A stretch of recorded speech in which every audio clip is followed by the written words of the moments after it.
Today we're going to break down a short horror story that is just terrifyingly effective. Seriously, it's a masterclass in building psychological dread with just a few sentences. So let's get into it and figure out exactly how it gets under your skin. Right from the jump, the story hits you with this direct command. It's a classic move, right? It plants a seed. It's not an invitation, it's a dare. It basically guarantees that the one thing you're not supposed to do, look under the bed, is now the only thing you can think about. The tension starts immediately. So where does the terror really begin? Well, it's not with a big jump scare. It's with something way more unsettling, a quiet little whisper. This is all about establishing the uncanny, that blurry line where you're not sure if what you're hearing is real or if you're just losing your mind. And look at the pacing here. This is so smart. The story stretches this out over a whole week. It starts as this tiny whisper you could just brush off, But then it gets clearer, more confident. It's a slow burn, and that's the key to psychological horror. Before we even see anything, the story makes the protagonist, and us, question his sanity. And that is a way deeper kind of fear. And here we go. This is the first big shift. That whisper, it's intelligent now. The phrase, "I know you're awake," just changes everything. Our main character isn't just hearing a random noise anymore. No, he's the target of something that's watching him. It's not just a sound, it's a predator, and it knows he can hear it. So, at this point, our guy makes a really critical choice. He's not going to be a victim anymore. He's becoming an investigator. He has to know if this is real, and the only way he can think to do that is to get some proof. It's such a simple act, but it's a huge moment of defiance, isn't it? Instead of just hiding under the covers, he decides to confront this thing, using his phone as a weapon. The terrible irony, of course, is that the proof he's about to find is going to be so much worse than the not knowing he was trying to escape. So he hits play. What did he actually capture? Is it just the wind, the house settling, or is it confirmation of something else? Something terrifyingly real. And This is the story's first truly brilliant twist. The recording didn't just pick up a voice, it picked up breathing. And not just any breathing, it was perfectly in sync with his own. That is pure psychological terror. The threat isn't just in the room, it's connected to him, mimicking his own body. It's an incredible violation.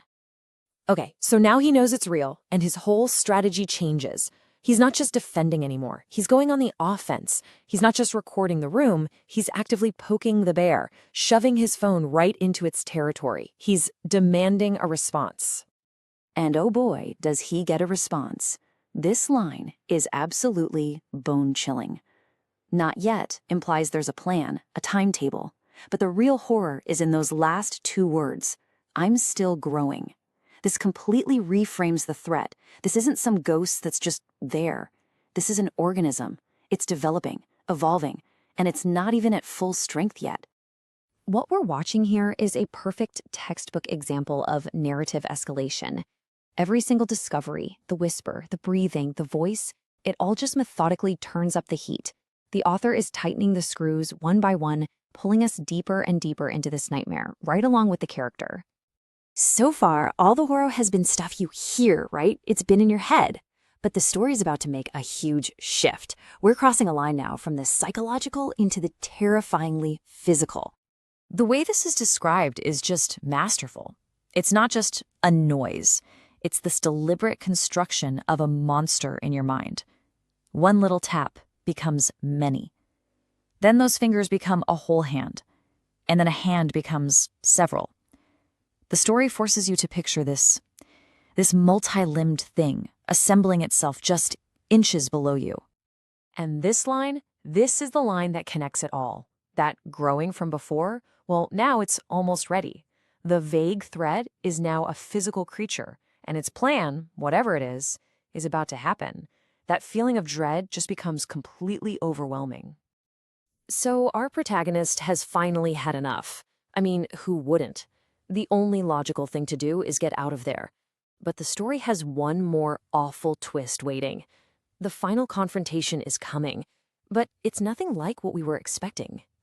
And for the very first time, we get a visual. But look how specific these details are. They're not just eyes. They're bright, unblinking, and, this is the kicker, too wide for a human. Every single word is chosen to be just wrong. It's something that looks almost human, but is fundamentally, deeply unnatural. And there it is, the knockout punch. The thing under the bed speaks, in his own voice. This is the doppelganger twist. The monster isn't some random creature. It's a dark reflection of him. The horror is no longer just external, it's become internal. In a way, it is him. So he runs. Of course he runs. He gets out of the room, slams the door shut.